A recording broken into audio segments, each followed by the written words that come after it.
नमस्कार. प्राध्यापक श्रीराम पुजारी यांच्या जन्मशताब्दी वर्षाच्या निमित्तानं श्री हिराचंद नेमचंद वाचनालयानं वर्षभरात अनेक कार्यक्रमांचं आयोजन केलं होतं. जुलै 2025 या शताब्दी वर्षाच्या शेवटच्या महिन्यातही काही कार्यक्रम आम्ही आयोजित करणार आहोत. त्यातलाच आजचा भावजागर हा कार्यक्रम आहे. यासाठी मंचावर उपस्थित आहेत डॉक्टर गीता जोशी, डॉक्टर इला माटे, स्वरदा मोहोळकर, पंकज स्वामी, तबल्यावर झंकार कुलकर्णी, हार्मोनियम शर्वरी कुलकर्णी आणि यांच्या सहकारी वसंत बापट, मंगेश पाडगावकर आणि विंदा करंदीकर या 3 कवींच्या साहित्यावर आधारित गीत, काव्य वाचन आणि अभिवाचन असा हा त्रिवेणी कार्यक्रम सादर होणार आहे. मी स्वागत आणि प्रास्ताविक करण्यासाठी आमंत्रित करते वाचनालयाचे अध्यक्ष डॉक्टर श्रीकांत येळेगावकर.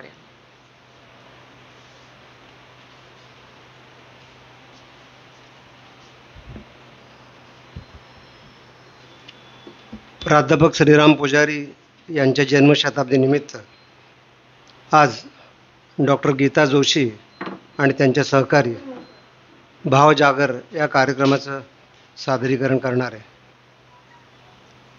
25 जुलै 2024 पासून प्राध्यापक श्रीराम पुजारी यांची जन्मशताब्दी आपण साजरी करतोय. प्राध्यापक श्रीराम पुजारी हे या वाचनालयाचे 20 वर्षे अध्यक्ष होते. मराठीचे नामांकित प्राध्यापक होते. विशेष म्हणजे साहित्य, संगीत, कला यांचे ते उत्तम जाणकार होते. आणखीन एक त्यांच्या बाबतीत सांगायचं झालं तर महाराष्ट्रातील आणि भारतातील अनेक नामवंत गायक, गायिका, कलावंत, साहित्यिक हे त्यांचे मित्र होते आणि त्यांच्या सांगण्यावरून अनेक साहित्यिकांचे, कलावंतांचे आणि गायकांचे कार्यक्रम आपल्या सोलापुरात आणि ते ज्या महाविद्यालयामध्ये प्राध्यापक म्हणून काम करत होते त्या ठिकाणी ते नेहमी आयोजित करत होते. अशा प्रकारे सोलापूरकरांची साहित्यिक उंची, सांस्कृतिक उंची उंचावण्याचं काम हे प्राध्यापक श्रीराम पुजारी यांनी केलं आणि म्हणूनच ते मला असं वाटतं की सोलापूरचे ते सांस्कृतिक दूत होते. आज जो हा इथं कार्यक्रम सादर होणार आहे त्या डॉक्टर गीता जोशी ह्या सुद्धा प्राध्यापक श्रीराम पुजारी यांच्याच शिष्या होत्या. प्राध्यापक श्रीराम पुजारी यांनी त्यांच्या कारकिर्दीमध्ये या इमारतीचं पूर्णपणे नूतनीकरण केलं, इमारत नवीन बांधली आणि या वाचनालयाला एक आर्थिक संपन्नता ही प्राप्त करून दिली. प्राध्यापक श्रीराम पुजारी मगाशी मी सांगितलं त्याप्रमाणे वसंत बापट, कवी विंदा करंदीकर आणि मंगेश पाडगावकर यांचे ते जिवलग मित्र होते आणि म्हणूनच मला असं वाटतं की डॉक्टर गीता जोशी यांनी भावजागर या कार्यक्रमाचं या ठिकाणी आयोजन केलेलं आहे. आता गेल्या 25 जुलैपासून आजपर्यंत आपण अनेक कार्यक्रम केले. 25 जुलैला ओ गाणेवाली हा कार्यक्रम अमृता पटेल आणि ऋतुजा लाड या लिटिल चान्समध्ये गाणाऱ्या गायकांनी तो कार्यक्रम सादर केला होता. त्याच्यामध्ये गझल, ठुमरी अतिशय उत्तम त्या दोघांनी सादरीकरण केलेलं होतं. त्यानंतर दुसरा जो कार्यक्रम जो झाला तो म्हणजे ख्यातनाम गायक मोहम्मद रफी यांच्या गीतावर आणि दुसरे म्हणजे रागांवर त्यांनी एक कार्यक्रम सादर केलेला होता. त्यानंतर वाचनालयातर्फे विशेषतः विद्यार्थ्यांसाठी 80 विद्यार्थ्यांसाठी एक निबंध स्पर्धा आयोजित केलेली होती आणि त्यावेळेला सुद्धा प्रमुख अतिथी म्हणून डॉक्टर गीता जोशी यांनी त्या विद्यार्थ्यांना मार्गदर्शन केलेलं होतं. त्यानंतर या वाचनालयातर्फे अनेक कार्यक्रम जन्मशताब्दीनिमित्त आयोजित केले. त्यातला सगळ्यात महत्त्वाचा कार्यक्रम होता तो म्हणजे शास्त्रीय गायनाची स्पर्धा. जवळजवळ 58 तरुण गायकांनी आम्हाला व्हॉट्सअपच्या माध्यमातून त्यांच्या प्रवेशिका पाठवलेल्या होत्या, परंतु शॉर्टलिस्ट करून फक्त 12 गायक आणि गायकांची निवड करण्यात आली होती आणि अतिशय उत्तम कार्यक्रम तो या ठिकाणी संपन्न झालेला होता. त्यानंतर चंद्रकांत काळे आणि हर्षद राज पाठक यांनी बिंदू नाम कलातीत हा कार्यक्रम इथं सादर केला. त्या कार्यक्रमाला सुद्धा उत्तम प्रतिसाद हा मिळालेला होता आणि आज या कार्यक्रमाचं आपण सादरीकरण करतो आहे. आता यापुढं प्राध्यापक श्रीराम पुजारी प्रतिष्ठान आणि हिराचंद नेमचंद वाचनालयाच्या संयुक्त विद्यमाने 25, 26 आणि 27 जुलै असे 3 दिवस कार्यक्रम होणार आहेत. त्याच्यामध्ये 25 जुलैला प्राध्यापक श्रीराम पुजारी यांच्या जीवनावर जे चित्रफित तयार करण्यात आलेली आहे, त्या चित्रफितीचं विमोचन, त्याचं प्रकाशन आपल्या सोलापूरचे सुपुत्र माजी केंद्रीय गृहमंत्री सुशीलकुमार शिंदे, त्याचप्रमाणे ख्यातनाम नट दिग्दर्शक जब्बार पटेल आणि अच्युत गोडबोले यांच्या हस्ते ते प्रकाशन होईल आणि ते तिघंही त्यांच्या आठवणी आपल्याला सांगणार आहेत. 26 तारखेला या ठिकाणी यशवंत आणि दुसरे जे आहेत सुखद मुंडे यांचं पखवाज वादन आणि तबला याची जुगलबंदी या ठिकाणी होणार आहे. त्याच दिवशी कैवल्य कुमार यांचं शास्त्रीय गायन होईल. त्यानंतर 27 तारखेला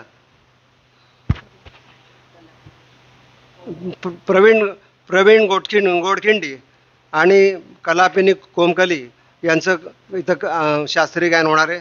हे सगळे नामवंत गायक आहेत, कलावंत आहेत. तर ती एक पर्वणी सोलापूरकरांना या 3 दिवसामध्ये प्राप्त होणार आहे.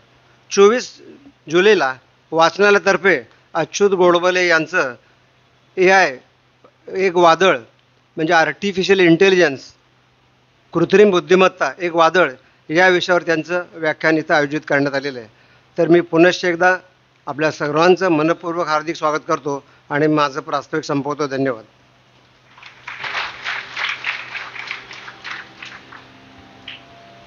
धन्यवाद सर. थोडक्यात परिचय करून देते. डॉक्टर गीता जोशी. डॉक्टर गीता जोशी या मराठी विषयात MA PhD असून संगमेश्वर महाविद्यालयात 32 वर्षे त्यांनी अध्यापन केले.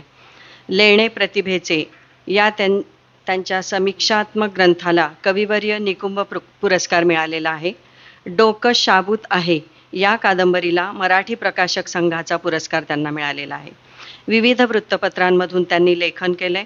आकाशवाणीवरून साहित्यिकांवर मालिका त्यांनी सादर केलेली आहे. त्यांचा सत्कार डॉक्टर येळेगावकर सरांनी करावा अशी त्यांना मी विनंती करते. या कार्यक्रमाची संहिता डॉक्टर गीता जोशी यांचीच आहे. डॉक्टर इला माटे. डॉक्टर इला माटे या डेंटिस्ट असून कोल्हापूरला प्रॅक्टिस करतात. कोल्हापूर सकाळमधून तुझ्या माझ्यात जस्ट फील इट अशी सदरं त्यांनी लिहिलेली आहेत. तसंच अजन्माच्या जन्मकळा ही IVF या ज्वलंत विषयावरच्या आणि जिव्हाळ्याच्या विषयावरची त्यांची कादंबरी आहे. त्या उत्तम वाचक आहेत, स्फुटलेखनही करतात. त्यांचा सत्कार डॉक्टर येळेगावकर सरांनी करावा अशी त्यांना विनंती. त्यानंतर पंकज स्वामी गेली 7 वर्ष सुयश गुरुकुलमध्ये ते संगीत शिक्षक आहेत. भारती विद्यापीठ पुणे येथून संगीत विषयात त्यांनी BA केलेलं आहे. पंडित दरेकरांचे ते शिष्य आहेत. आजच्या कार्यक्रमासाठी गायनाचं मार्गदर्शन त्यांनी सुलभाते पिशवीकर यांच्याकडून घेतलेलं आहे. स्वरदा मोहोळकर सध्या सन मराठी वाहिनीवर माझा पांडुरंग या मालिकेत संत सखू या पात्रासाठी त्या गायन करतात. अनेक गायन स्पर्धांच्या मध्ये पारितोषिकं त्यांनी मिळवलेली आहेत.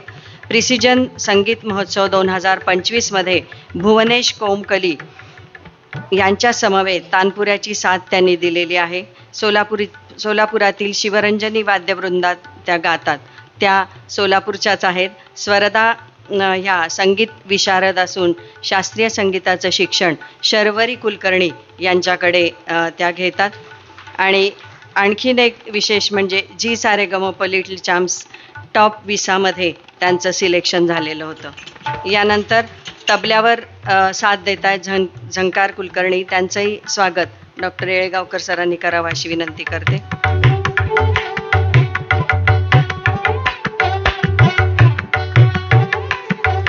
तसंच शर्वरी कुलकर्णी यांचंही स्वागत करते.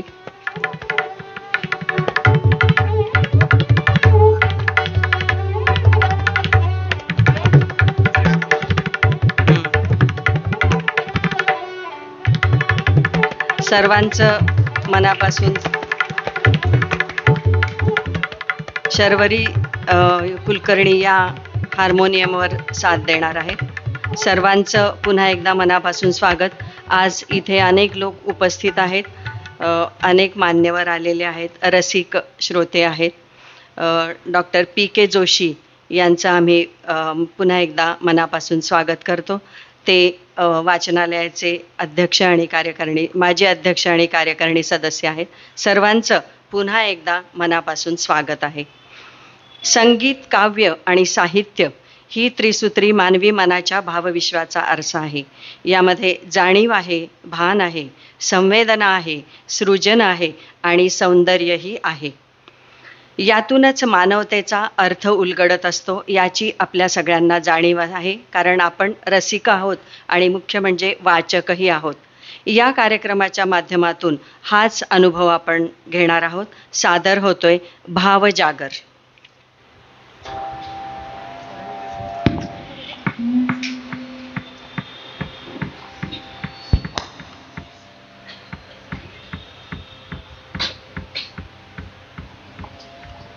Hello hello hello check hello hello.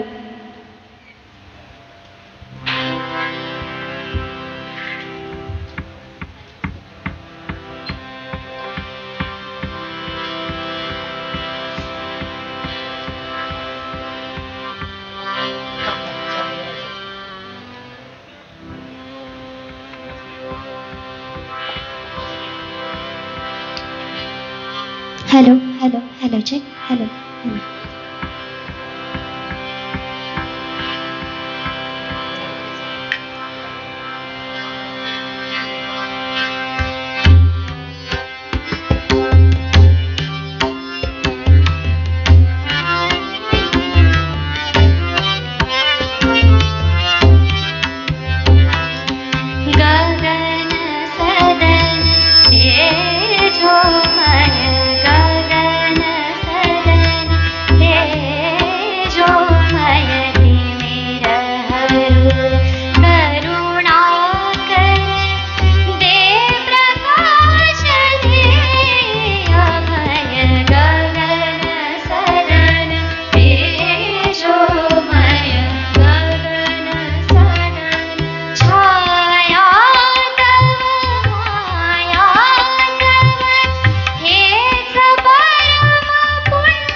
Pujari सरांच्या जन्मशताब्दीच्या निमित्तानं आपण आजचा हा कार्यक्रम सादर करत आहोत.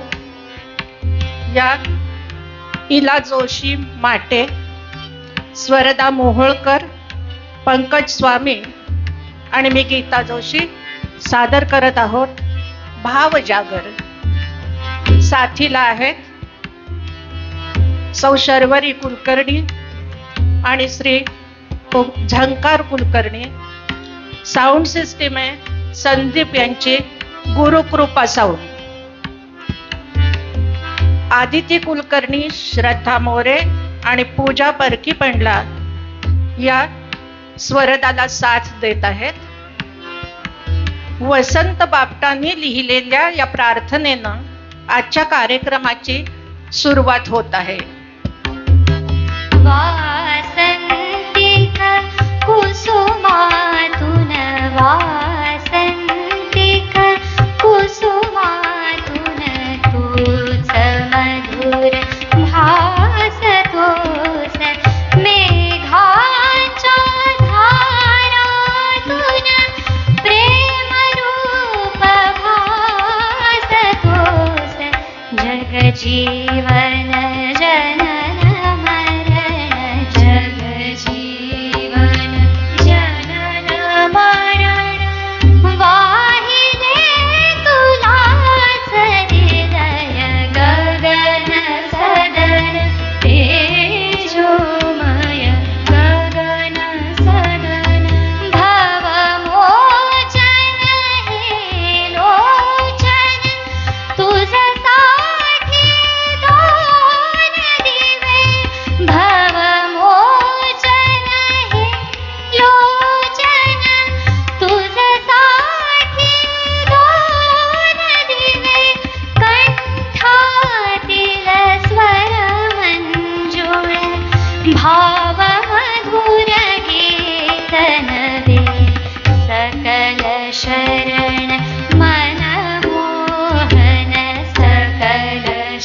चरण मनमोहन सृजन तूच तूच विलय गगन सदन तेजोमय गगन सदन तेजोमय तिमिर हरुण करुणाकर दे प्रकाश दे अभय गगन सदन तेजोमय गगन सदन.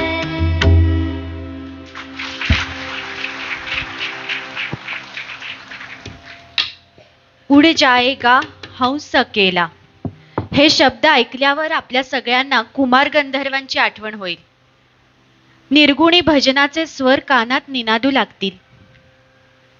सरांनी ही कविता कुमारांच्या संदर्भातच काव्यानंद कविता संग्रहात लिहिली. हीच कविता घेऊन आपण सरांबद्दल आपल्या असणाऱ्या भावना व्यक्त करणार आहोत. उड जाएगा हंस अकेला. स्नेहाचा लामण दिवा हातात देऊन तू दूर दूर निघून गेलास. तुझ्या प्रकाशानं आम्ही न्हावून निघालो. किती वर्ष झाली तरी उरात शोक बोलतच राहिला. तू असा तू तसा, पण आंधळ्यांना हत्ती सापडलाच नाही. आणि आंधळ्यांची संख्या तर वाढतच आहे. किनारे किनारेची नैया आता थोडीफार डगमगू लागलीये. पहिल्या दिवसापासून तू लावलेलं प्रकाशाचं झाड आता थोडंफार झगमगूही लागलंय. हे श्रेय तुझेच आहे. आठवणींची रांग बुजता बुजत नाही. अमर्याद याद मित्रा, मन सुमरत निसदीन तुमरो नाम. सर गेल्यावर जो स्मृतिगंध काढला त्या मुक्तानंदमध्ये अनेकांनी त्यांच्याबद्दल आठवणी लिहिल्या आहेत. त्या लेखांमधून येणाऱ्या आठवणी म्हणजे बगळ्यांची माळ फुले अजूनही अंबरात अशी आपली अवस्था होते. सरांचा 50वा वाढदिवस झाला तेव्हा करंदीकर, बापट आणि पाडगावकर हे तीनही कवी इथे आले होते. त्यांचा काव्य वाचनाचा कार्यक्रमही झाला. त्यावेळी पु ल येऊ शकले नव्हते म्हणून त्यांनी रेकॉर्ड करून शुभेच्छा पाठवल्या. त्यात ते म्हणाले, हे तीनही कवी नेहमी ट्रिपल इंजेक्शन सारखे घ्यावे लागतात. सरांच्या या जिवलग मित्रांचा असा तो कार्यक्रम. दर्शन या कार्यक्रमातून सादर करत आहोत. प्रथम येऊ घातलेल्या श्रावणाच्या स्वागतासाठी स्वरदा गाते पाडगावकरांचं एव्हरग्रीन आपल्या जिव्हाळ्याचं गाणं.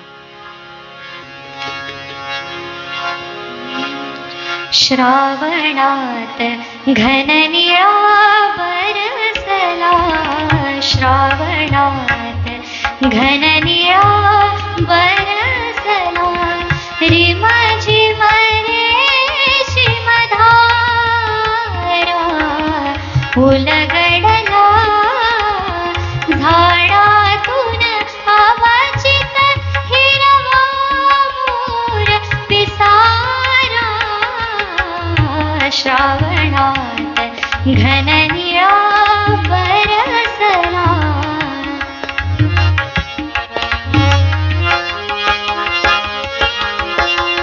जागून ज्याची वाट पाहिली ते सुख आले दारी, जागून ज्याची वाट पाहिली ते सुख आले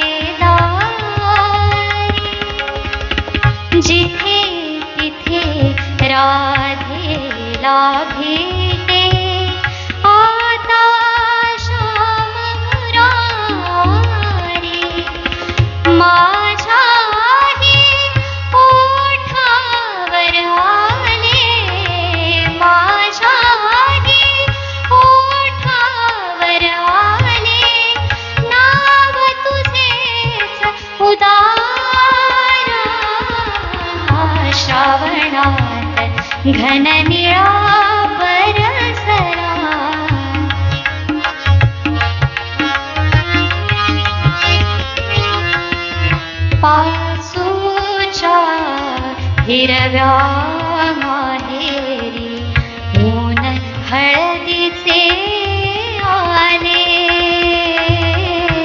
पाचूच्या हिरव्या माहेरी ऊन हळदीचे आले.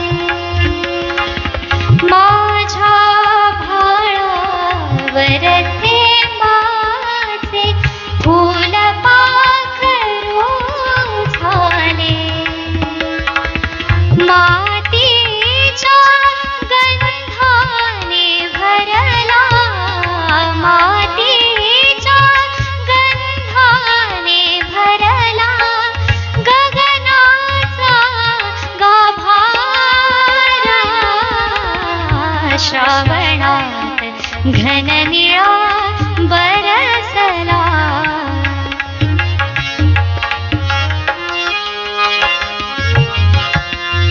पानोपानी शुभ शकुनाच्या कोमल रेषा, पानोपानी शुभ शकुनाच्या कोमल रेषा. अशा प्रीतीचा नाद नाहत शब्दा वाचून भाषा. अंतर्यामी सूर्य गवसला, अंतर्यामी सूर्य गवसला, नाही आज किनारा.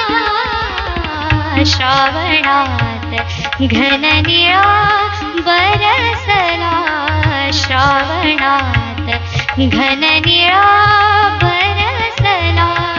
रिम झिम रेशीम धारा उलगडला, झाडातून अवचित हिरवा मोर पिसारा.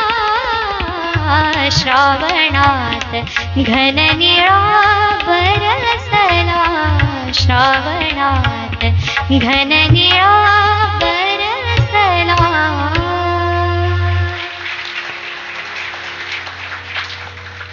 निसर्गाचं लावण्य कवींच्या सुकुमार शब्दातून आपल्यापर्यंत किती छान पोचतं ना. पण कवींना स्त्रीचं सौंदर्यच नव्हे तर आंतरिक सौंदर्यही मुक्त छंद लिहायला कसं भाग पडतं ते बघावं वसंत बापटांच्या कवितेतून. कविता आज अचानक. नव्हती लिहिली तुझवर कविता, आजही नसती लिहिली. नव्हतो कधी लिहिणार परंतु आज अचानक. अंध डोळ्यांनी पाहावं तरी काय तुझ्यात.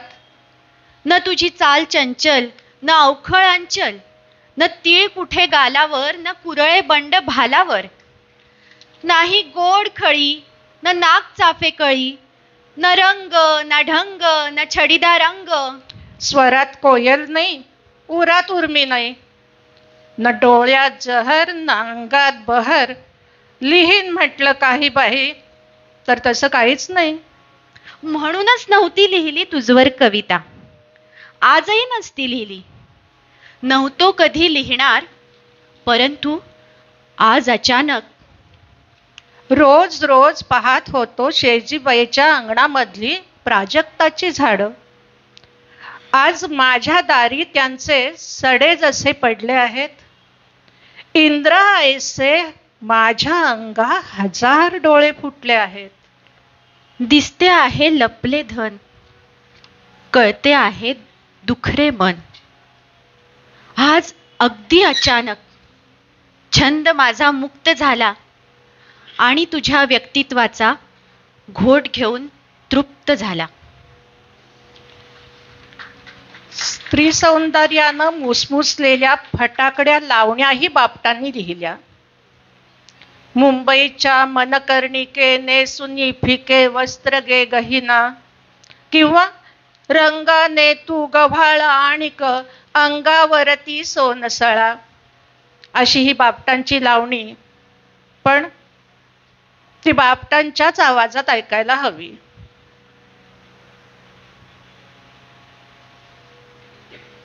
तू गव्हाळ त्यातून अंगावरती सोनसळा, रंगाने तू गव्हाळ त्यातून अंगावरती सोनसळा, टवटवीत घवघवीत मुखडा, चाफ्याचा जणू सोन कळा. हा रंगाने तू गव्हाळ त्यातून अंगावरती सोनसळा, टवटवीत घवघवीत मुखडा, चाफ्याचा जणू सोन कळा. कुरळ्या कळपा मधून चुकला, भाळावर कुणे वाट खुळा.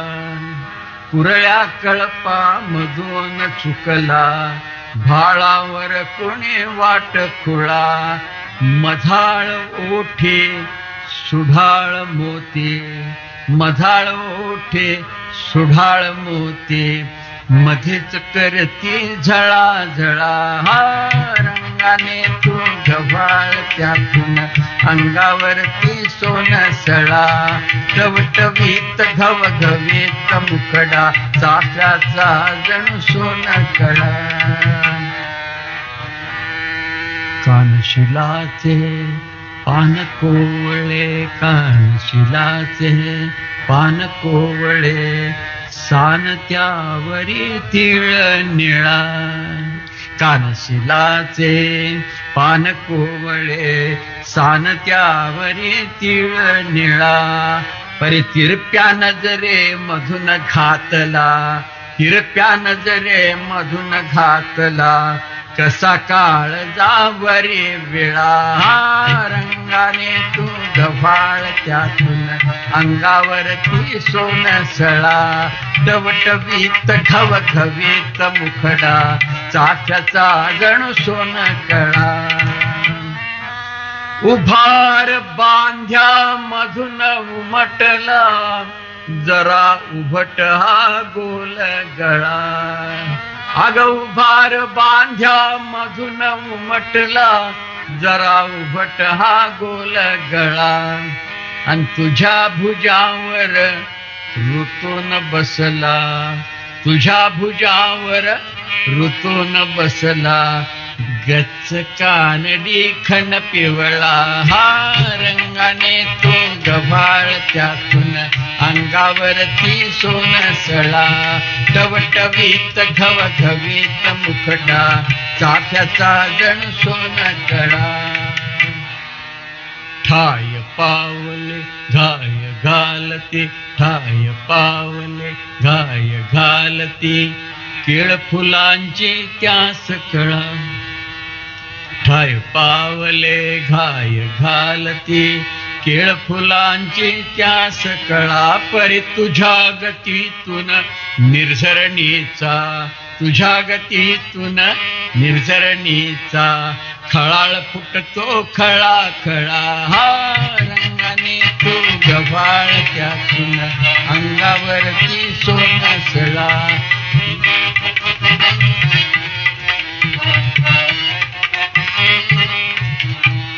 निघता निघता हसून बघता, असा लावला कसा लळा.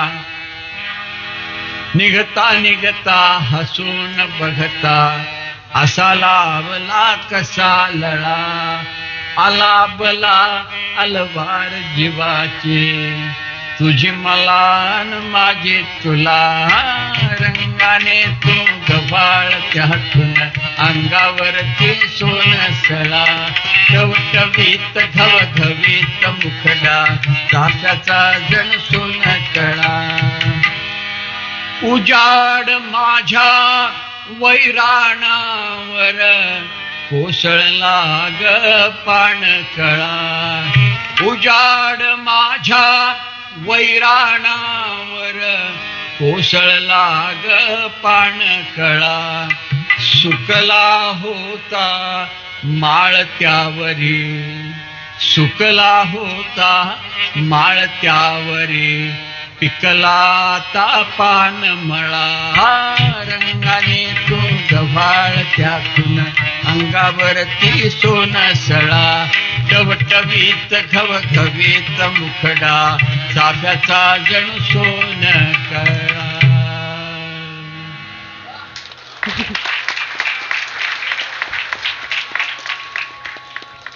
बापटांच्या या रंगतदार लावण्याइतकीच प्रवासी कवितातून त्यांना दिसलेली अमेरिका ही बहारदार आहे.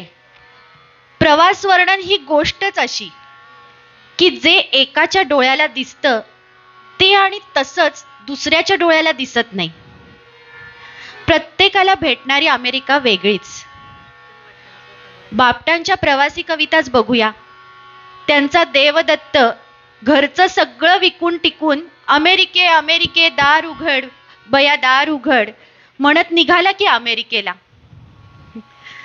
तसाच तिथला त्यांना दिसणारा शेतकरी मोठा समृद्ध, तो बघून आपल्या शेतकऱ्याच्या मनात येतं, पण सगळं एकपात्रीच बरं. अमेरिकन शेतकरी भाऊ तुम्ही केवढं तालेवार, अमेरिकन शेतकरी भाऊ तुम्ही केवढं तालेवार, उगवतीला मावळतीला बघावं ते हिरवगार.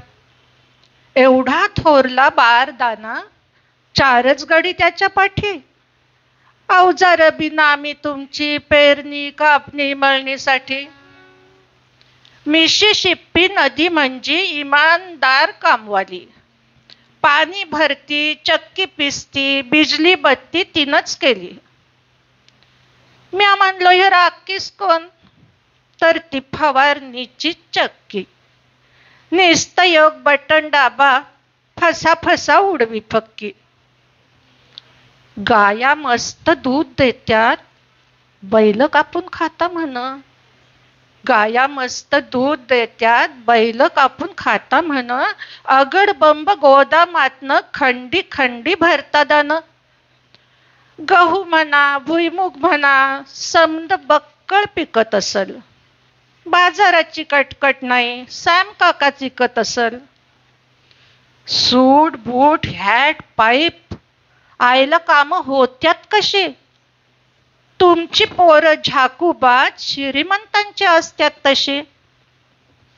आमच्या गवनेराला नसतं असं अंगण हिरवं कंच.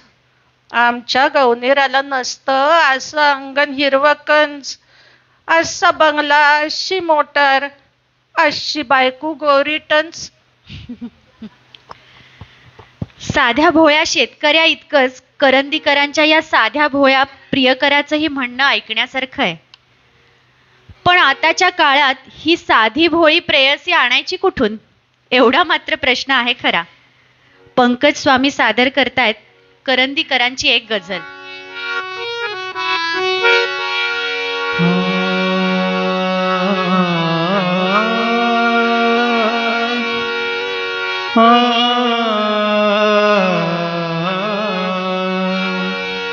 हे फूल घे तू साजणे, पण पाकळ्या मोजू नको. तू बोल वेडे वाकडे, तू बोल वेडे वाकडे, पण शब्द ते योजू नको. हे फूल घे.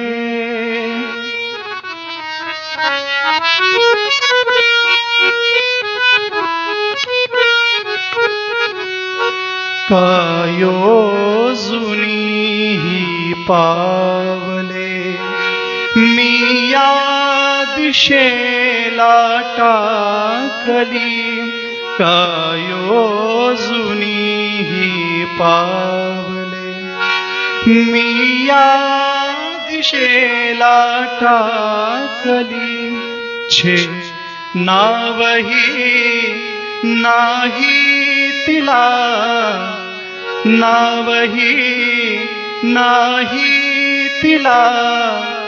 तिच नाव तू घेऊ नको.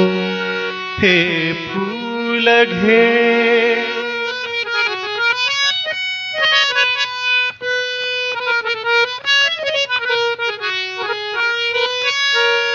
कोठून आला पक्षी तो, कोठून आला पक्षी तो, कोठे असावा चालला.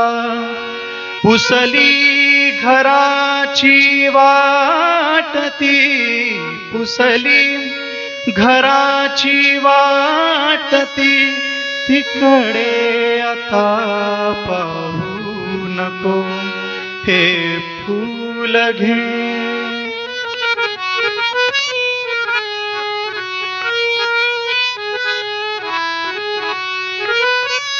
असण्यात सारी सांगता, असण्यात सारी सांगता, असणे इथे आणि असे, असणे इथे आणि असे.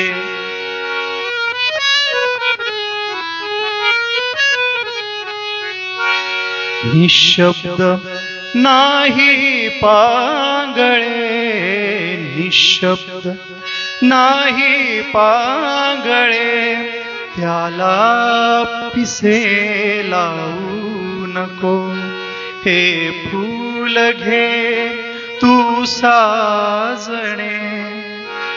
पण पाकळ्या मोजू नको, तू बोल वेडे वाकडे, पण शब्द ते योजू नको, हे फूल घे.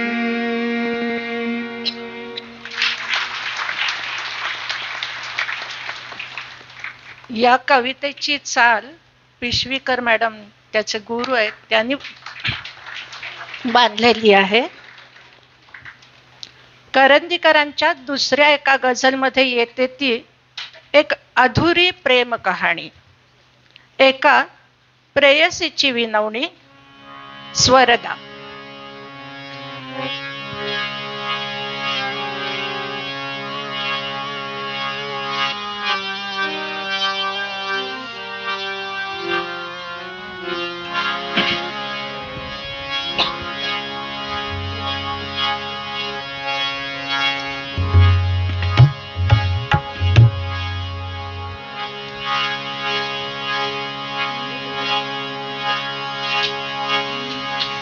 मागू नको सखा जे माझे न राहिलेले, ते एक स्वप्न होते स्वप्नात पाहिलेले.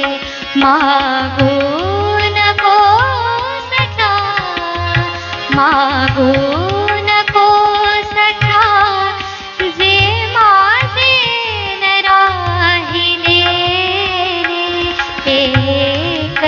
स्वप्न होते स्वप्नात पाहिलेले. मागू नको सखा.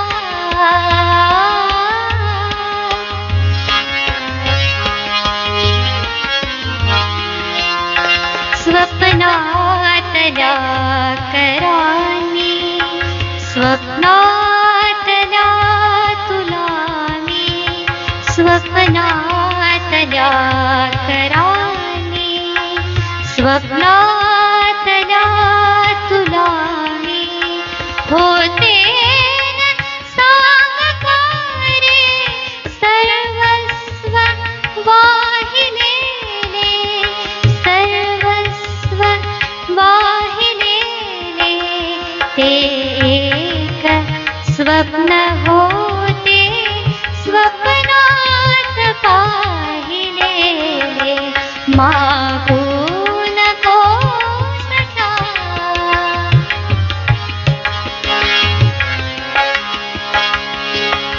स्वप्नातल्या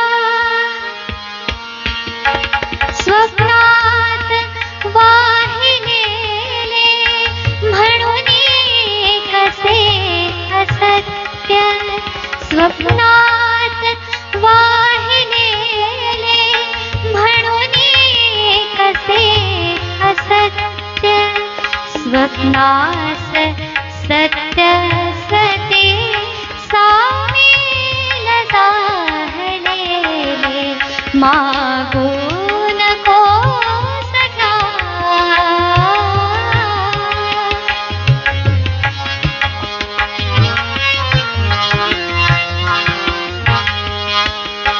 स्वप्नातल्या परीला स्वप्नात फक्त पंख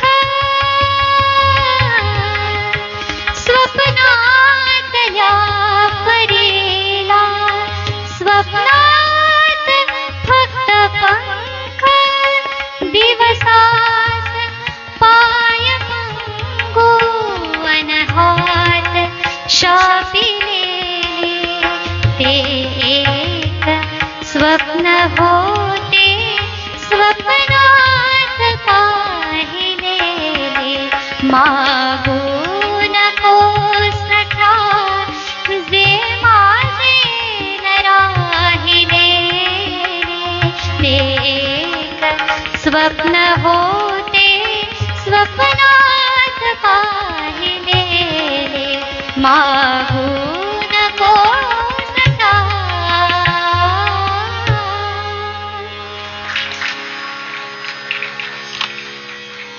बघा नाही या कवितांचे किती ढंग, किती तऱ्हा, सौंदर्याच्या, शृंगाराच्या, प्रेमाच्या या रंगाबरोबर मातृत्व हेही स्त्रीचे एक रूप. बाईला मिळालेल्या मातृत्वाच्या वरदानामुळं करंदीकरांना मात्र वाटतंय फितूर जाहले तुझला अंबर. तुडुंब भरलीस मातृत्वानं, काजळ वाहावलं गालावर, मोहोर गळला मधीर क्षणांचा, कणी प्रकटली निवले अंतर. त्या उत्कट एका झेपेतच पोचलीस पुढच्या क्षितिजावर. मला उमगले मी अनवशक, फितूर झाहले तुझला अंबर. त्या दिवशी मी तुला शापिले, तुला वाटले कौतुक ते तव. तुडुंब भरलीस ओळखले मी, जामीन तुझला कुळी शहाण्णव. करंदीकरांच्या अशा गझल रचना, त्यांचे आततायी अभंग सुरुवातीच्या काळात खूप गाजलेल्या, साम्यवादानं झपाटलेल्या कविता आहेत. पण करंदीकरांना भेटायचं तर त्यांच्या लघुनिबंधातून कोकणात उतरावं लागेल. तिथलं दारिद्र्य, पिसाट निसर्ग आणि भूताखेतांनी सर्पभयानं पछडलेलं तिथल्या माणसाचं मन त्यांच्या लघुनिबंधातून ठाई ठाई भेटतं. निरागस बाल्य आणि त्यांचं कोकण पानगी या लघुनिबंधातून कसं येतं बघूया. आता पानगी म्हणजे काय? पिझ्झा पेप्सीच्या जगात पानगी, पन्ह या पदार्थांची चव तुमच्या जिभेवर कशी उतरवणार? त्यात पानगी ही कोकणची खासियत. ती फक्त एका पदार्थाची चव नसते. करंदीकरांचं बालपण त्यावेळच्या वातावरणासह आपल्याला येऊन बिलगतं. आपल्या सगळ्यांच्या जिभेवर आपल्या आईच्या हातच्या अशा एखाद्या पदार्थाची चव रेंगाळत असते. पानगी एका मर्यादेपर्यंत शब्दानं अनुभव निर्माण करता येतो. एका मर्यादेपर्यंत शब्दानं अनुभव निर्माण करता येतो, पण त्या मर्यादेच्या पलीकडे अनुभवालाच शब्द निर्माण करणं भाग पडतं. पानगीची चव सांगताना माझं असंच होतं. माझ्या भाषेचा झपुर्झा होतो. मला फक्त माझ्या जिभेवर रेंगाळणारी ती पानगीची गालपापडी चव तुमच्या जिभेवर सोडायची असते. तिची नरम नवलाई तुम्हाला पटवायची असते. तिचा साई साजूपणा तुमच्या अनुभवाला आणायचा असतो. पानगी खाणारा मनुष्य शहाणा असेल तर तो पानगीची तुलना करणार नाही. खरं तर लग्नापूर्वीच बायकोलाही पानगी करता येते की नाही हा प्रश्न विचारणं आवश्यक असतं. मला वाटतं प्रत्येक शहाणा पुरुष हा प्रश्न विचारित आला असावा.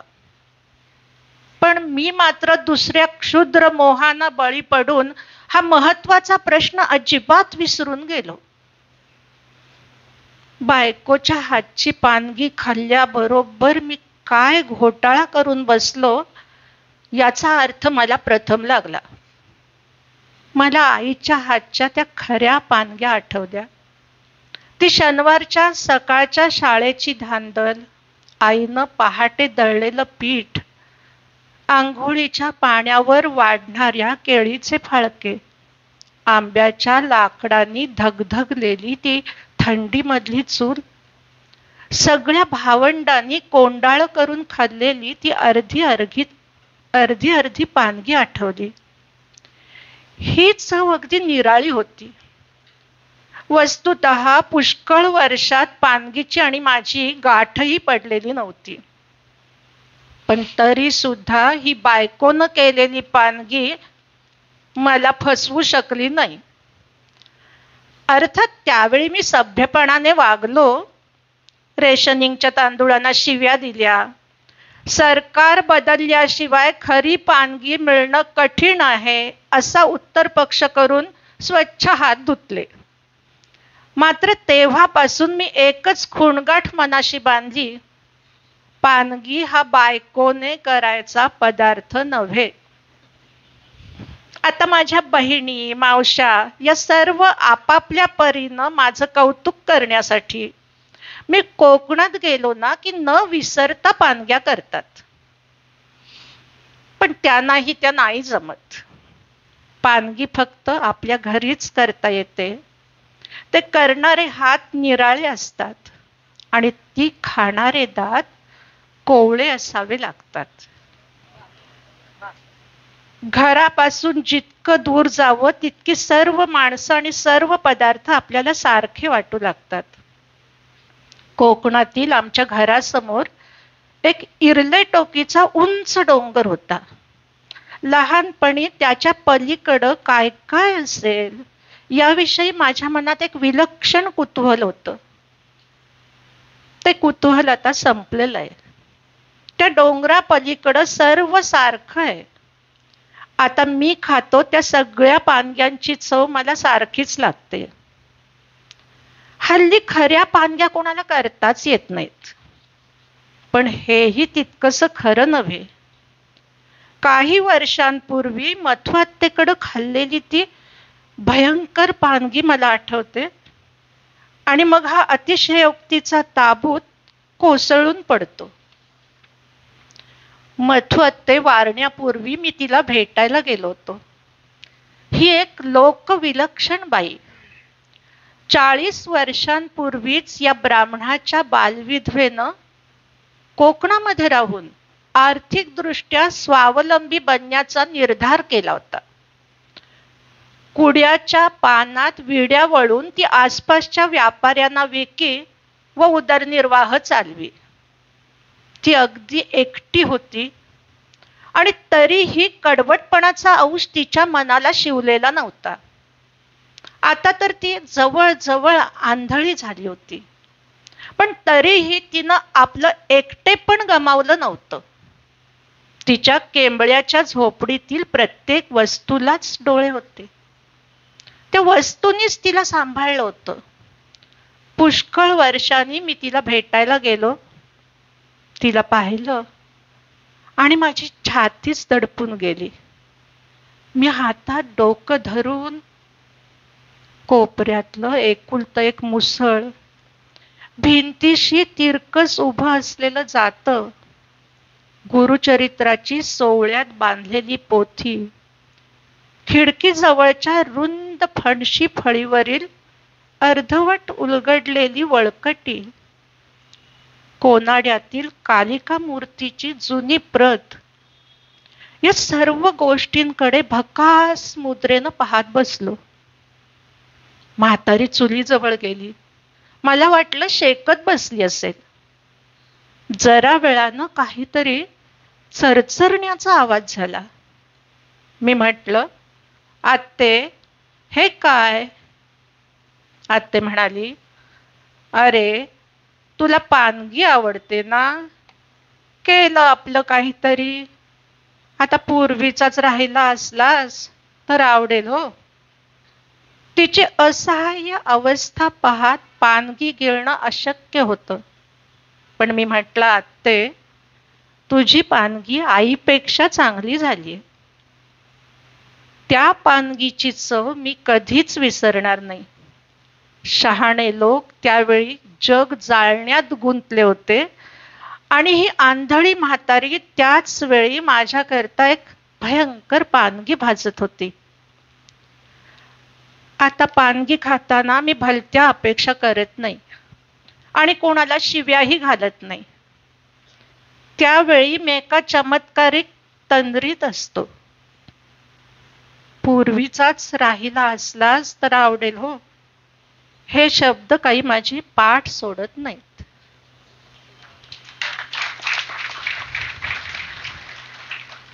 अशा हळव्या क्षणांना शब्दांनी सोबत करावी असं वाटतं. मग आपण एकाकीपण पळवायला जुन्या आठवणींना जाग करतो. परत परत आळवतो त्या आठवणींना. एका वळणावर आजोबा जग सोडून जातात. नातवंड सैरभैर होऊन शोधत राहतात. अशा हळव्या क्षणी नातवंडांना आजोबांच्या रिकाम्या खोलीकडे बघताना वाटतंय ते हे नसलेल्या आजोबांचं असलेलं गाणं. जेवताना आजोबा लाडात येत. मला आपल्या ताटातली भाकर देत. जेवता जेवता मध्येच थांबत आणि मग एक भला मोठा ढेकर देत. मी म्हणायची रागवून, आजोबा, bad manners, what are you doing? आजोबांचं हसून उत्तर, आय एम जस्ट ढेकरिंग. आजोबांच्या खोलीत आता धुकं धुकं धुकं. आजोबांचं जग सगळं मुकं मुकं मुकं. आजोबा म्हणायचे, ज्याला असं टक्कल त्यालाच असते अक्कल. मी खिजवून म्हणायचो, आजोबा, यमकासाठी घ्या आता बक्कल. आजोबा मोठ्यानं ओरडून म्हणत, अरे साल्या यमक्या, मला देतोस धमक्या? यमकांच्या या धंद्यामध्ये मी आहे खमक्या. आजोबांच्या खोलीमध्ये धुकं धुकं धुकं. आजोबांचं जग सगळं मुकं मुकं मुकं. मी जवळ गेले की मला म्हणत, बेटा, एक लक्षात ठेव, एकटं एकटं जाता आलं पाहिजे. स्वतःलाच स्वतःशी गाता आलं पाहिजे. मी गोंधळून विचारी, म्हणजे काय? आजोबा मोठ्यानं हसून म्हणत, म्हणजे काय म्हणजे काय? म्हणजे नाकात 2 पाय. आजोबांच्या खोलीत आता धुकं धुकं धुकं. आजोबांचं जग सगळं मुकं मुकं मुकं. आजोबा, एक गोष्ट विचारू? विचार बेटा. आजोबा, तुम्हाला मैत्रिणी होत्या का हो? वा वा, होत्या म्हणजे होत्याच की. एक अशी होती, दुसरी ती तशी होती. इतक्यात खोलीत आजी यायची. आजोबांची जीभ एकदम बोबडी व्हायची. आजोबा स्वतःला सावरायचे, चटकन विषय बदलायचे.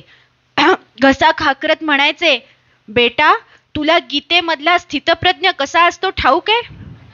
चालतो कसा, बोलतो कसा ठाऊक आहे? आजोबांच्या खोलीत आता धुकं धुकं धुकं. आजोबांचं जग सगळं मुकं मुकं मुकं. आजोबा संध्याकाळी अंगणातल्या झाडाखाली आपल्या आराम खुर्चीवर एकटेच बसत. एकटक डोळे लावून दूर कुठे बघत असत, दूरवरच्या ढगात असत, कुठल्या तरी न दिसणाऱ्या जगात असत. पाय न वाजवता मी हळूच आत जाई, त्यांच्या आराम खुर्ची मागे उभी राही. काय बघत असतील हे? मी दूर पाही. मला वेगळं काही सुद्धा दिसत नसे. तीच घरं, तीच झाडं, सगळं अगदी तसंच असे. पाय न वाजवता मी हळूच परत मागे घरात यायची. आजोबांची आराम खुर्ची सावल्यांमध्ये बुडून जायची. आजोबांच्या खोलीत आता थुक थुक थुक. आजोबांचं जग सगळं मुक मुक मुक.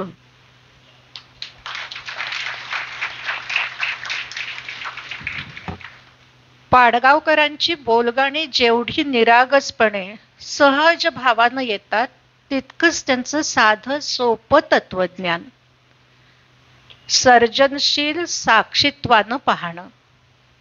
तत्वज्ञान म्हटलं तरी त्यात कुठलाही अभिनिवेश नाही. पुरोगामी, प्रतिगामी, राजकीय, सामाजिक असा कुठलाही संदर्भ नाही. पाडगावकरांच्या लेखणीला शोभेसं आहे ते एक नितळ आरसपानी असं चिंतन. देव हा शब्द मी प्रथम आईच्या तोंडून ऐकला असण्याची खूप शक्यता आहे. आठवणीवर विसंबून सांगायचं तर या शब्दाचा पहिला परिचय माझ्या आजीमुळे, आईच्या आईमुळे झाला. वेंगुर्ल्याच्या घरातली ही गोष्ट. आजी सोवळं नेसून देवापुढं ताटलीतून थोडं जेवण ठेवायची. एकदा मला भूक लागली आणि मी आजीकडे खायला मागितलं. आजी म्हणाली, जरा थांब, देवाला आधी नैवेद्य दाखवते, मग तुला वाढते. देव आणि त्याचं मोठेपण याची जाणीव मी इथून प्रथम उचलली. हे क्रियापद मी इथं वापरलं ते अगदी वास्तवाला धरून आहे, कारण ही जाणीव या संस्काराच्या रूपानं माझ्या कोऱ्या मनावर उमटवली गेली. ती मूलतः माझी नव्हतीच. मूलतः भाषा ही माझी नव्हती. मी ती बाहेरून शिकलो. आजी काम करता करता अधूनमधून क्षणभर थांबायची आणि देवा मंगेशा तू पाव रे असं म्हणून हात जोडायची. दिवसातून अनेकदा, अगदी न चुकता हा प्रकार ती करत असे. एकदा मी आजीला विचारलं, आज्जे, मंगेश म्हणजे कोण गे? आजी म्हणाली, मंगेश म्हणजे देव. मग तू त्याला हाक मारून पाव असं का म्हणतेस? आजी म्हणाली, त्याची अशी आठवण केली की तो आपलं रक्षण करायला धावून येतो. आता देव म्हणजे काय, रक्षण म्हणजे काय आणि संकट येऊन वाट लागणं म्हणजे काय याची त्या वयात काहीही कल्पना नव्हती. तरीही देव आपलं रक्षण करतो ही गोष्ट आजीप्रमाणेच मी गृहीत धरून चाललो. ही गोष्ट माझ्या स्मृतिकोशात पक्की ठसली. पण भयमुक्तीसाठीच्या देव या व्यवस्थेचा आधार मनात अगदी कोसळून पडावा असा धक्का देणारी गोष्ट म्हणजे मरण. माझा सारा स्मृतिकोशच भयानं थरथरू लागला. माझ्या भोवतीच्या सुरक्षिततेसाठी केलेल्या व्यवस्थेच्या पलीकडं असणारी काहीतरी शक्ती कल्पनेनं निर्माण करणं ही माझी अटळ अशी गरज होती. प्रत्येकच माणसाची ही गरज असते. प्रत्यक्षात देव असेलही किंवा नसेलही, पण असुरक्षिततेच्या क्रूर भावनेपासून, मूलतः मरण भयापासून सुटका मिळवण्यासाठी मी देव ही अंतिम व्यवस्था मान्य केली. प्रत्यक्षात मला देवाचा कसलाही अनुभव नसतानाही एका अटळ भीतीपोटी मान्य केली. हे विविध उपाय मी निर्माण केले होते का? मुळीच नाही. ज्या एका विशिष्ट वातावरणात मी वाढलो, त्या वातावरणातील अदृश्य हाताने या सगळ्या पद्धती माझ्या जाणीवेवर, स्मृतिकोशावर चिकटवल्या. समजा मी जन्माला आलो तेव्हा मला माझ्या आईच्या नकळत पाळण्यातून उचललं असतं आणि डिसोजा नावाच्या बाईच्या पाळण्यात ठेवलं असतं, आणि डिसोजा बाईचं तान्ह माझ्या आईच्या पाळण्यात ठेवलं असतं, तर काय झालं असतं? मी आज दर रविवारी चर्चमध्ये गेलो असतो आणि डिसोजाबाईचं तान्ह बाळ मंगेशाची, शांतादुर्गेची पूजा प्रार्थना करू लागलं असतं. डिसोजाबाईच्या पाळण्याऐवजी फातिमा या मुसलमान बाईच्या पाळण्यात ठेवलं असतं, तर मी आज भक्तिभावानं नमाज पडताना दिसलो असतो. म्हणजे यात माझं काय? तान्ह्या कोऱ्या बाळावर बाहेरून ही शिवण घातली गेलीच असती. कुठलं बाळ कुणाच्या पाळण्यात, केवळ या योगायोगावर शिवण कोणती हे ठरायचं. शिवण नको म्हणण्याचं स्वातंत्र्य कुठल्याही पाळण्यातल्या बाळाला मुळीच नव्हतं. म्हणजे यात माझं काय? माझं फक्त तान्हे कोरेपण. मला फक्त त्यांच्या श्रद्धांचे झेंडे खांद्यावर घेऊन भक्तिभावानं घोषणा करण्याचं स्वातंत्र्य, ज्याला मी आजवर माझं समजत आलो. बालपणापासून वाढता वाढता अगदी आज आहे त्या वयाचा, म्हणजे 71 वर्ष पूर्ण झाल्यावरही हा स्मृतिकोश म्हणजेच माझा देव आहे. त्यामुळे हवे नकोच्या वर्तुळाबाहेर मी पडू शकत नाही आणि माझा देवही पडू शकत नाही. ही जी असुरक्षितता आहे, हवे नकोच्या वर्तुळातल्या या सतत येरझारा आहेत, त्यांना मी साक्षीत्वानं पाहू शकेन का? या विचारांची मुळं पाडगावकरांच्या बालपणात असतील का? ते एका लेखात म्हणतात, माझे आई वडील, आजी हे सर्व जुन्या वळणाच्या धार्मिक संस्कारात वाढलेली आणि स्वतःपुरते ते सर्व संस्कार दृढपणे सांभाळणारी माणसं होती. पण आश्चर्याची गोष्ट अशी की त्यांनी आपले हे धार्मिक संस्कार किंवा त्यातून निर्माण होणाऱ्या वहिवाटी माझ्यावर कधीही लादल्या नाहीत. एकुलता एक मुलगा असूनही त्यांनी माझी मुंजही केली नाही.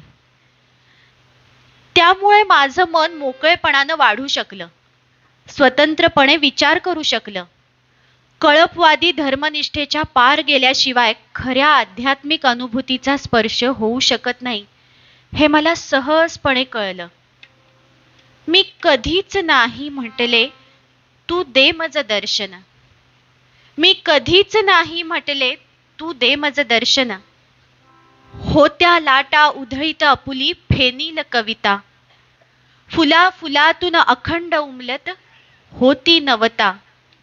होते वारे वाहात, तारे होते चमकत. बाभळीवरही गुच्छ फुलांचे होते लगडत. हे सारे सारे बघतो आहे अनुदिन. हे सारे सारे बघतो आहे अनुदिन.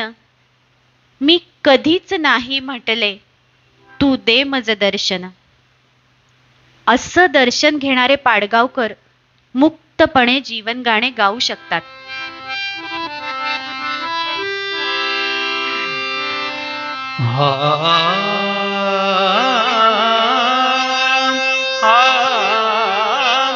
माझे जीवन गाणी गाणी, माझे जीवन गाणी गाणी.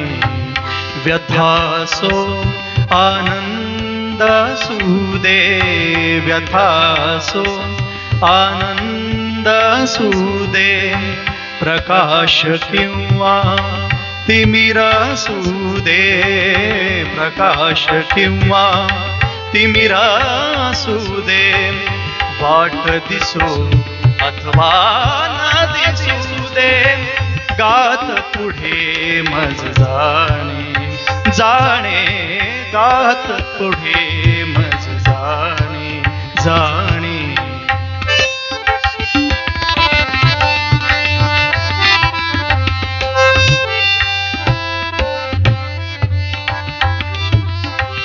कधी ऐकतो गीत झऱ्यातून, कधी ऐकतो गीत झऱ्यातून वंशवनाच्या, कधी मनातून वंशवनाच्या, कधी मनातून, कधी वाऱ्यातून, कधी ताऱ्यातून झुळझुळतात तराणे, तराणे माझे जीवन गाणे, गाणे.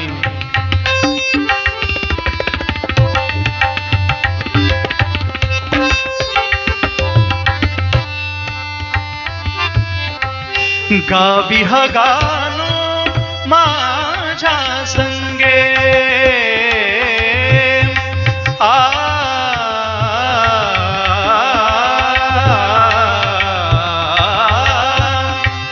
गावी हा गाणं माझ्या संगे, सुरावरी हा जीवतरंगे, सुरावरी हा जीवतरंगे. तुमच्या परी माझ्याही संगे, उसळे प्रेम दिवाणे, दिवाणे माझे जीवन गाणे, गाणे माझे जीवन गाणे, गाणे.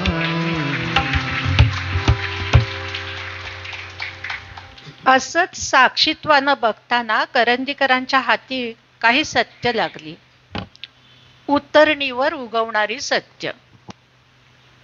उतरणीवर उगवणाऱ्या सत्यांना पाऊस पाण्याची जरुरी नसते, नसते जरुरी मृगाच्या गडगडाटाची. एक दिवस सकाळी ती तिथे असतात. 5 मिनिटे हा काल प्रदीर्घ असतो. व्यायाम करताना हे उगवते समोरच्या आरशातून. आपली जीभ आपली नसते, ती असते पदार्थांना सामील झालेली एक व्यभिचारिणी. खऱ्या अर्थानं दुसरं कुणीही आपलं नसतं.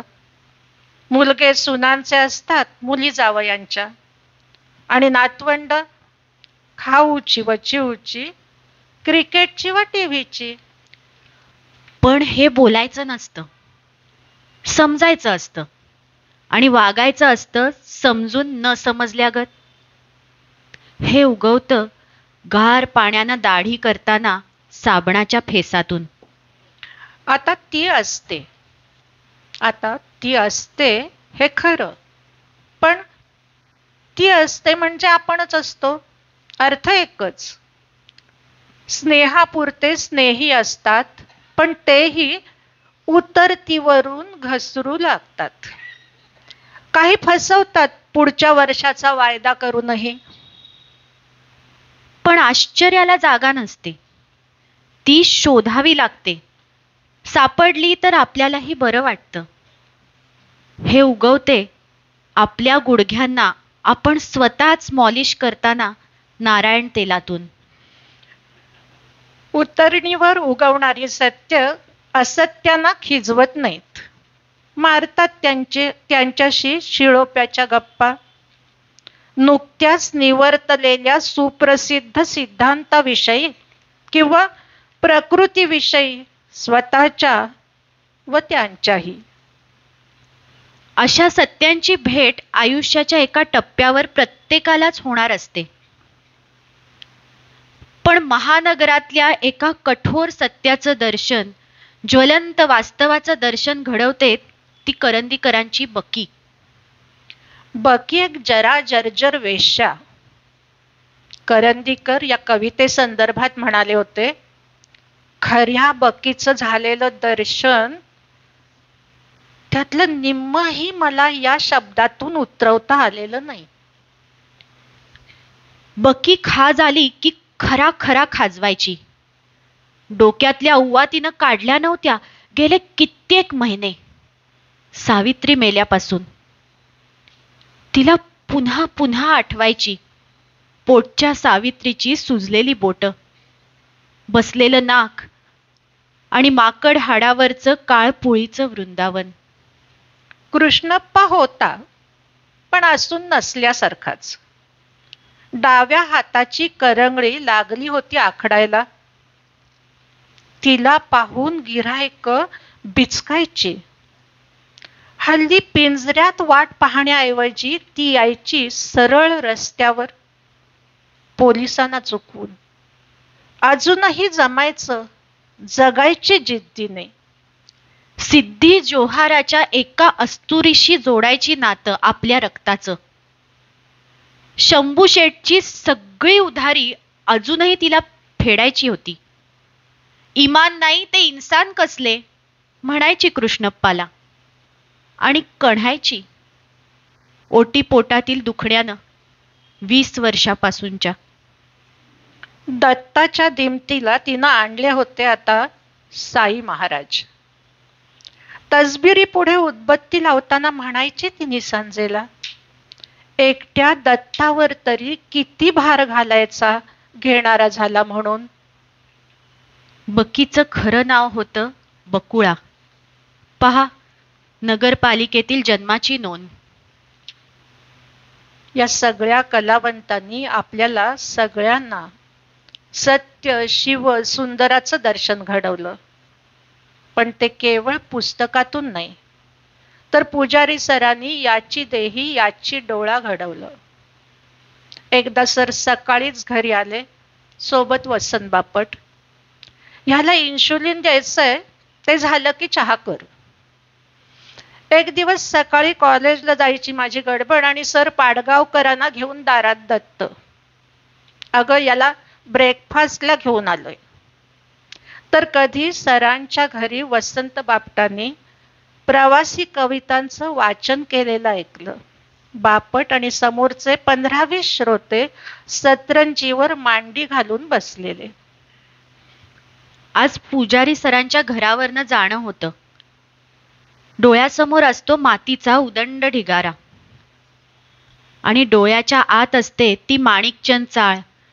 तो जिना छोट्याशा पॅसेजमधून डाव्या हाताला वळलं की सरांच्या घराचं उघडं दार. मग चालणारे पाय जड होतात. पाडगावकरांच्या ओळी अशा वेळी ओठावर येतात. सुकलेल्या चिखलाची एक वाट दिसते ना, तिथून एक झरा जायचा. आता काही नाही. वेलीवर निळं निळं एक फूल दिसतं ना, तिथे एक पक्षी गायचा. आता काही नाही.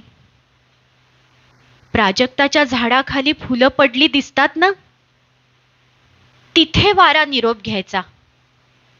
आता काही नाही.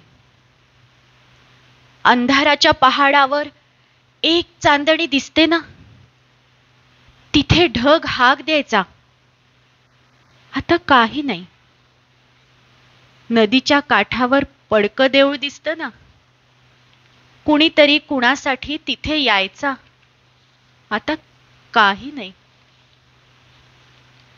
पुजारी सरांची जन्मशताब्दी आपण साजरी करतोय. सरांमुळे बापट, पाडगावकर, करंदीकर भेटले. तसंच सोलापूरकरांना अनेक कलावंत, प्रतिभावंत, विचारवंतही भेटले. फुलाभोवती भ्रमर जमतात, पण इथे भ्रमराभोवती अनेक फुलं रुंजी घालत आली. या सर्वांना आपण ऐकलं, पाहिलं, अनेक भाषणं, अनेक मैफिली अनुभवल्या. आपल्या सगळ्यांनाच हा सगळा काफिला समृद्ध करून गेला. तेव्हा उतराई होण्यासाठी हा सगळा भावजागर. चांद हा बुडून गेला, काफिला निघून गेला. खिन्न दाटले धुके, पान पान हे मुके. साजन भुलून गेला, काफिला निघून गेला. चांद हा बुडून गेला.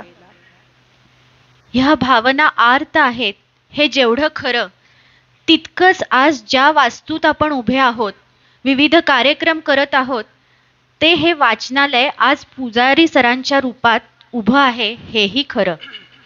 स्वरदा पंकज सारखी तरुण मंडळी इथे येऊन गात आहेत. निबंधाच्या, गायनाच्या स्पर्धा इथे घेतल्या जात आहेत. सरांनी घडवलेले विद्यार्थी नवीन काफिला घडवतायत. सरांनी अनेकांच्या परसात लावलेले बहावे बहरतायत.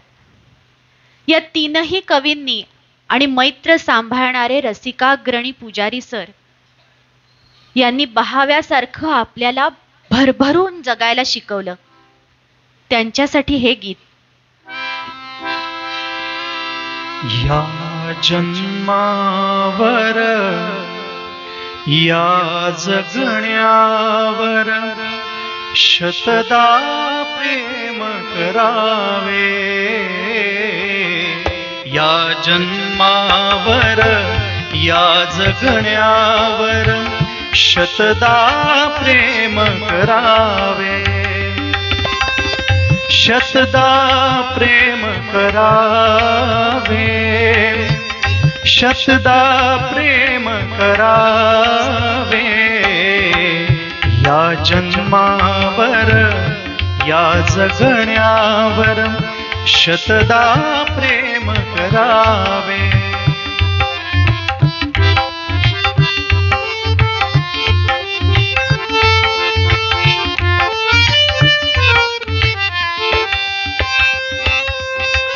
चंचल वारा या जलधारा भिजली काळी माती. चंचल वारा या जलधारा भिजली काळी माती. हिरवे हिरवे प्राण तशी झून आली पाती. फुलेला जरी बघून कुणाचे फुलेला जरी बघून कुणाचे हळवे ओठ स्मरावे. या जन्मावर या जगण्यावर शतदा प्रेम करावे.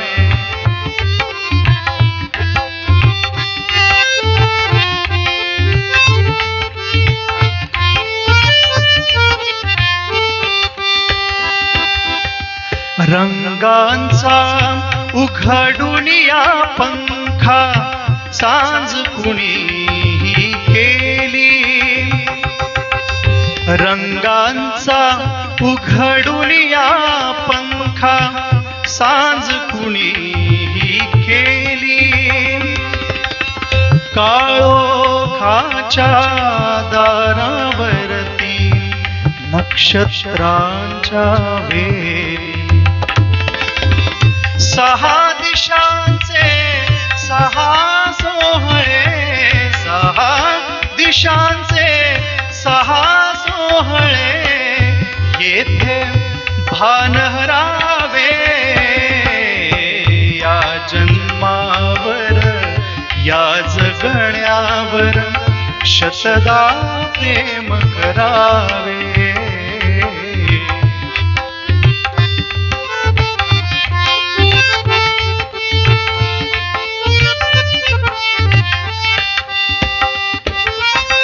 बाळाच्या चिमण्या ओठातून बाळाच्या चिमण्या ओठातून हाक बोबडी येते. बाळाच्या चिमण्या ओठातून हाक बोबडी येते. वेलीवरती प्रेम प्रियेचे वेलीवरती प्रेम प्रियेचे जन्म फुलानी घेते. नदीच्या काठी सजनासाठी नदीच्या काठी सजनासाठी गाणे गात झुरावे. या जन्मावर या जगण्यावर शतदा प्रेम करावे.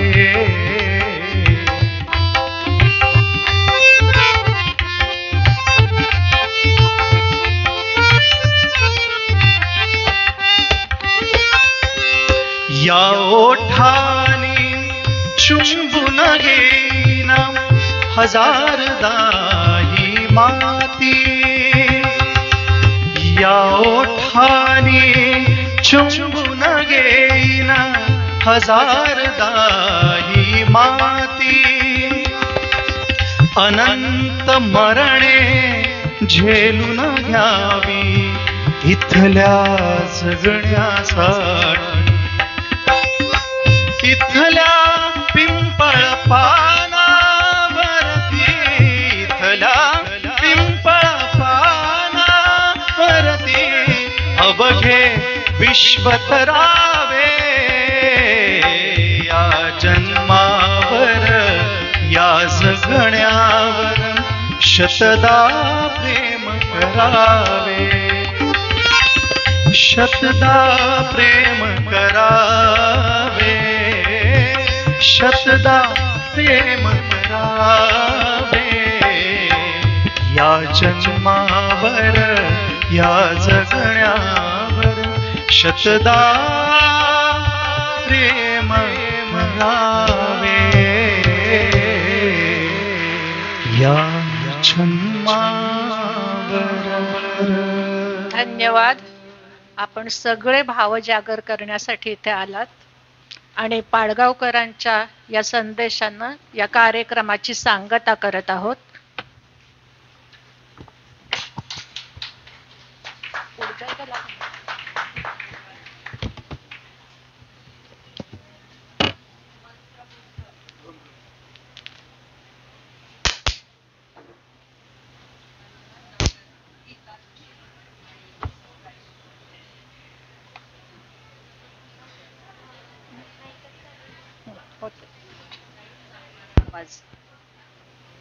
मंत्रमुग्ध या शब्दाला नव्याने अर्थ आम्हाला लागला आज.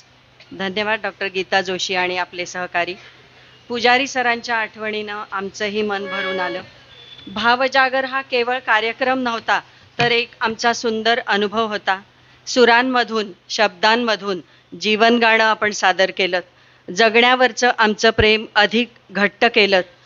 आणि आज आमच्या लक्षात आलं बरं का, अरे गव्हाळ रंग हा फक्त मराठीतच असतो. गोराटंचा रंग आम्हाला भावत नाही बरं का. मराठी गझलांमधलं शब्दांचं वैभव आम्ही पुन्हा एकदा नव्याने अनुभवलं. लावणीतला प्रेमरंग तर आहेच, पण मातृत्वाची मराठमोळी हिरकणीही आम्हाला आज आठवली. तुमचे खूप मनापासून धन्यवाद. इमान नाही तर इन्सान कसले हे आयुष्याचं तत्वज्ञान बकी जेव्हा सांगते तेव्हा आपण इथे कुठे बसतो हाही भाव मनामध्ये येतो. शब्द, संगीत आणि काव्य यांची विविध रंगी फुलं भावजागरमधून आपण सर्वांनी सादर केली. ही फुलं कवींनी वेचली असली तरी ती फक्त त्यांची नसतातच. त्यातला भाव, प्रत्येक भाव तुम्हा आम्हा सर्वांचा असतो. ही सुंदर अनुभूती या भावजागरमुळे आम्ही घेतली आणि हा बहरलेला बहावा आपण इथून घेऊन निघूया. मनापासून धन्यवाद भावजागरचे आणि आपल्या सर्वांचे.